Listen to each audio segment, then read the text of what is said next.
Assalamualaikum warahmatullahi wabarakatuh. Saya Kuroti Aklina dari kelas AUD B NIM 2052051 dari Fakultas Pendidikan Anak Usia Dini. Saya akan menjawab dari ujian tengah semester dari mata kuliah pengembangan kreativitas yang memiliki 4 soal. Yang pertama, jelaskan definisi tentang kreativitas sebagai pemahaman. Di sini saya akan menjawab dari soal nomor 1 sampai 4. Nomor 1, soalnya jelaskan definisi tentang kreativitas sesuai pemahaman Anda, sertai dengan pandangan beberapa tokoh. Oke, saya akan menjawab, kreativitas adalah kemampuan untuk menciptakan hal baru, baik benar-benar merupakan hal baru atau ide sesuatu yang diperoleh dengan cara berhubungan hal yang sudah ada dan menjadikan suatu hal yang baru. Selain itu, kreativitas juga membuat kita mewujudkan ide-ide cemerlang dari otak kita. Berikut ini contoh-contoh pemahaman dari tokoh-tokoh yang saya ketahui. 1. Hidayatun adalah kreativitas, kemampuan memecahkan masalah yang memberikan individu mampu menciptakan ide-ide asli, fungsi kegunaan secara penuh untuk berkembang. Yang kedua, Sandrock, pengertian kreativitas adalah kemampuan seseorang untuk memikirkan sesuatu dengan cara baru dan tidak biasa serta mendapatkan solusi yang baik dan benar. Yang ketiga, Semiawan, yaitu pengertian kreativitas, kemampuan untuk memberikan gagasan baru dan menerapkannya hal-hal yang diinginkan dengan pemecahan masalah yang akan menyelesaikannya. Oke. Yang kedua soalnya yaitu mengapa kreativitas awal perlu untuk dikembangkan. Jelaskan alasannya secara singkat dan jelas. Oke, saya akan menjawab. Pengembangan kreativitas itu sangat penting bagi anak usia dini, bukan lain bagi anak usia dini, tetapi dari masa remaja, dewasa itu juga penting karena untuk mempengaruhi dan mengembangkan aspek-aspek pada pada ide-ide atau gagasan pada otak kita. Karena untuk menciptakan suatu produk atau hal baru, maka tinggi kecerdasan pun akan tinggi. Misalnya, pengembangan kreativitas pada anak, yaitu kita meminta untuk menggambar segitiga, maka anak tersebut akan berpikir bagaimana menggambar tentang segitiga, lingkaran, ataupun tentang persegi. Untuk itu, pengembangan kreativitas bagi anak juga penting untuk mengolah-olah ide kita. Bagaimana sih cara menggambarkan ide tersebut dengan cara menggambar ataupun mewarnai.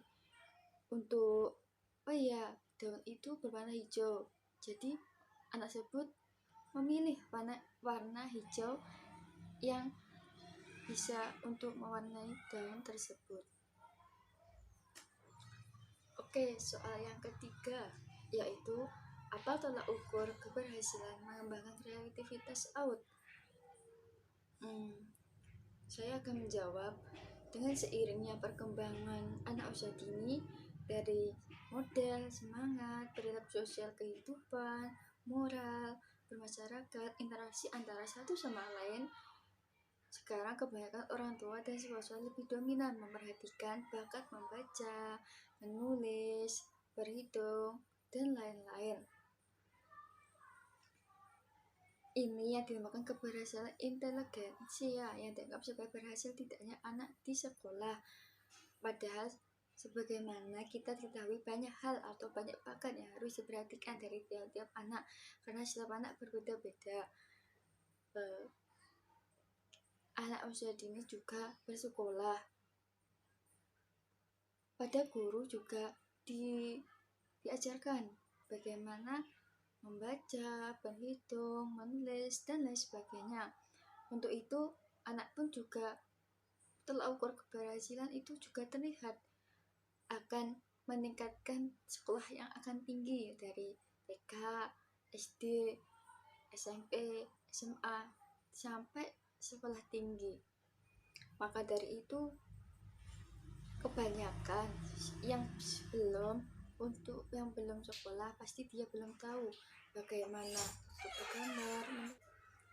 Kita banyak ketahui dari anak satu dengan yang lain memiliki bakat berbeda-beda.